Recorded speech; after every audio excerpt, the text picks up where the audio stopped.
ভারতে থাকা শেখ হাসিনা সহ ১৭ জনের দেশ থেকে নিষেধাজ্ঞা।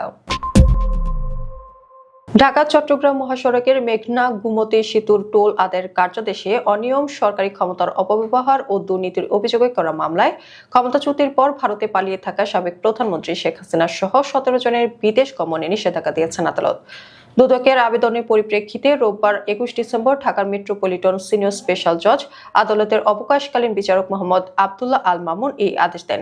দেশ থেকে নিষেধাজ্ঞা দেওয়া অপর ১৬ জন হলেন সাবেক শিল্পমন্ত্রী আমির হোসেন আমু, সাবেক বাণিজ্য মন্ত্রী তোফায়েল আহমেদ, সাবেক স্থানীয় সরকার মন্ত্রী খন্দকার মোশাররফ হোসেন, সাবেক সেতু মন্ত্রী ওবায়দুল কাদের, সাবেক আইনমন্ত্রী আনিসুল হক, সাবেক প্রতিমন্ত্রী এম এ মান্নান, সাবেক সচিব এম এ এন সিদ্দিক, সাবেক অতিরিক্ত সচিব ফারুক জলিল, সাবেক উপসচিব মোহাম্মদ শফিকুল করিম, সাবেক প্রধান প্রকৌশলী ফিরোজ ইকবাল ও ইবনে আলম হাসান, সাবেক অতিরিক্ত প্রধান প্রকৌশলী আফতাব হোসেন খান ও আব্দুস সালাম, সিএনএস লিমিটেডের ব্যবস্থাপনা পরিচালক মনির উজ্জামান চৌধুরী, পরিচালক সেলিনা চৌধুরী ও ইকরাম ইকবাল।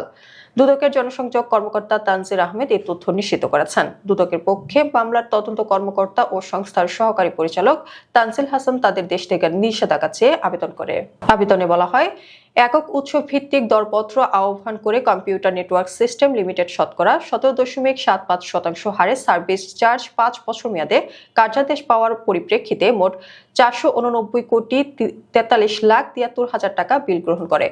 এতে সরকারের ৩০৯,৪২,৪৫,৮৯০ টাকা আর্থিক ক্ষতি হয়, যা আসামিরা প্রতারণার মাধ্যমে পরস্পর যোগ সাজশে নিজেরা লাভবান হয়ে আত্মসাৎ করেন। তার পরিপ্রেক্ষিতে আসামিদের মামলা দায়ের করা হয়। মামলার এজাহার নামীয় আসামিরা দেশ ত্যাগ করতে পারেন মর্মে বিশ্বস্ত সূত্রে জানা যায়। এতে মামলা তদন্ত কার্যক্রম বাধাগ্রস্ত সহ গুরুত্বপূর্ণ আলামত বিনষ্ট হওয়ার সম্ভাবনা রয়েছে। মামলার সুষ্ঠু তদন্তের স্বার্থে তাদের বিদেশ গমন রহিত করা প্রয়োজন।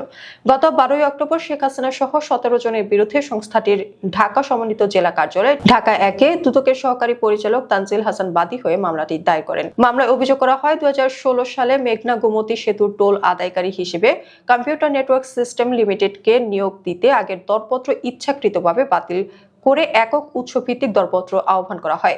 অন্যান্য প্রতিষ্ঠানকে বাদ রেখে কেবল সিএনএস লিমিটেডের সঙ্গে আলোচনার মাধ্যমে ৫ বছরের জন্য টোল আদায়ের চুক্তি করা হয়। এদের সার্ভিস চার্জের সুনির্দিষ্ট পরিমাণ ঠিক না করে হার বেঁধে দেওয়া হয়েছিল। এই হার ছিল আদায় করা টোলের ১৭.৭৫%। দুদকের অনুসন্ধান অনুযায়ী সিএনএস লিমিটেডের কথিত নতুন প্রযুক্তি স্থাপন ও অবকাঠামো ব্যয় বাবদ আরো ৬৭,৪৩,০০,০০০ টাকা দাবি করে। তুলনামূলক বিশ্লেষণে দুদক মনে করছে, সিএনএস লিমিটেডকে কার্যাদেশ দেওয়ার ফলে সরকারের মোট আর্থিক ক্ষতি হয়েছে প্রায় ৩০৯,৪২,৮৯০ টাকা। দুদক বলছে, সিএনএস লিমিটেডের পরিচালক, সড়ক ও জনপথ অধিদপ্তর এবং সড়ক পরিবহন ও সেতু মন্ত্রণালয়ের কিছু কর্মকর্তা কর্মচারী এবং সরকারি ক্রয় সংক্রান্ত মন্ত্রিসভা কমিটির সদস্যরা পরস্পর যোগসাজশে এ অনিয়ম করেছেন।